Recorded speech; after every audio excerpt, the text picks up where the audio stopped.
भूली बिसरी ख्वाहिशें हो या हो अधूरे सपने, भूली बिसरी ख्वाहिशें हो या हो अधूरे सपने, कभी भी पूरे हो सकते हैं, कभी सोचा है आपने? नाही ना. तुमच्या अपूर्ण इच्छा संधी मिळताच केव्हाही पूर्ण होऊ शकतात, अगदी कोणत्याही वयात. 40 नंतर एखादं नवीन करिअर सुरू करू शकता, 50 नंतर एखादी कला शिकू शकता, किंवा 60 नंतर चक्क तुमचे वेडेवाकडे असलेले दात सरळ करण्याची तुमची अपूर्ण इच्छा अलायनर्सच्या साहाय्यानं पूर्ण करू शकता. होय, तुम्ही अगदी बरोबर ऐकलत. दात सरळ करण्याची ऑर्थोडॉन्टिक ट्रीटमेंट ही तरुण वयातच केली पाहिजे असं अजिबात नाही आहे. अगदी कोणत्याही वयात तुम्ही तुमचे दात सरळ करू शकता. या वयात ट्रीटमेंट करताना काय वेगळं असतं, ती कशी करायची, आणि मुळात या वयात दात सरळ करण्याची गरजच काय आहे, या सगळ्या प्रश्नांची उत्तरं घेऊन आलेली आहेत तुमची डेंटिस्ट दोस्त डॉक्टर वर्षा जडे, सोलापूरहून. नमस्कार, स्वागत आहे तुमचं टूथपिकवर. एका रेषेत सरळ असलेले दात हे तुमच्या चेहऱ्याला सुंदर तर बनवतातच, त्याशिवाय त्यांचं चर्वणाचं आणि उच्चारामध्ये किंवा बोलण्यामध्ये मदत करण्याचं काम उत्तम प्रकारे बजावतात. त्याशिवाय वेड्यावाकड्या दातांना स्वच्छ करण्यापेक्षा सरळ असलेले दात स्वच्छ करणं आणि पर्यायाने दंतरोग आणि हिरडी रोग टाळणं जास्त सोपं जातं. त्यामुळं सरळ दातांचे हे फायदे प्रत्येक व्यक्तीला मिळायला पाहिजेत, ती व्यक्ती अगदी कोणत्याही वयातली असली तरी.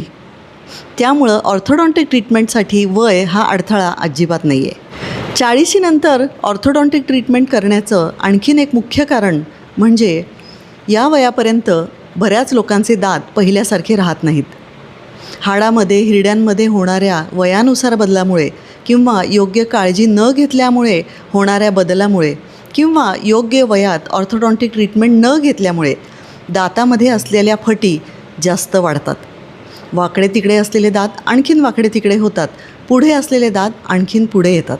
चुकीच्या पद्धतीने खाणे, झोपेत तोंड उघडं ठेवणे, तुटलेले किडलेले दात किंवा काढून टाकलेले दात, त्याच्यामुळे निर्माण झालेली पोकळी, या अनेक कारणांमुळे दातांची रचना ही 40 नंतर बदललेली असते.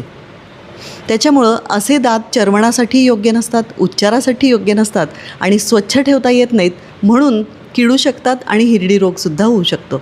या सगळ्या कारणांमुळे दात सरळ करणं आवश्यक असतं. त्याशिवाय पूर्वी काढलेले दात जर बसवलेले नसतील तिथे, तर आजूबाजूचे दात आणि त्याच्या ऑपोजिट जबड्यात असलेले दात त्या जागेमध्ये वाकडे तिकडे होऊन सरकायला लागतात.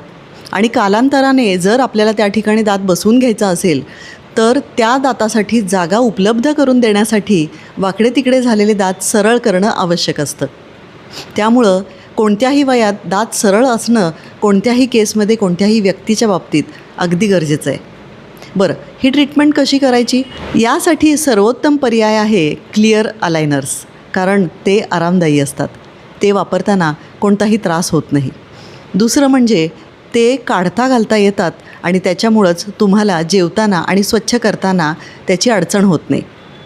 आणखीन एक महत्त्वाचं कारण म्हणजे ते क्लिअर असतात, म्हणजेच पारदर्शक असतात.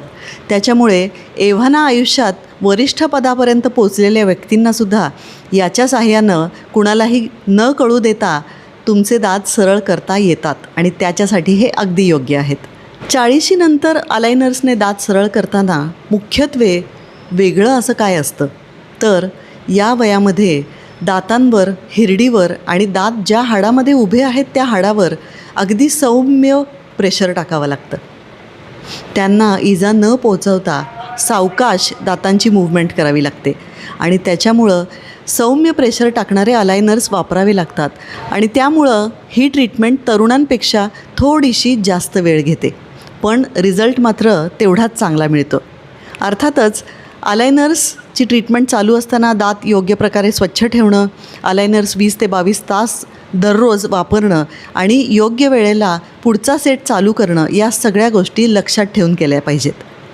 तर अशा प्रकारे तुम्ही कोणत्याही वयात अलायनर्सच्या साहाय्याने तुमचे वेडेवाकडे दात सरळ करून त्यांचं चर्वणाचं, बोलण्याचं आणि सौंदर्य बहाल करण्याचं काम पूर्ववत करू शकता. व्हिडिओतील माहिती तुम्हाला कशी वाटली कमेंट करून नक्की कळवा. चॅनलला सबस्क्राईब अजूनही केलं नसेल तर कृपया सबस्क्राईब करा.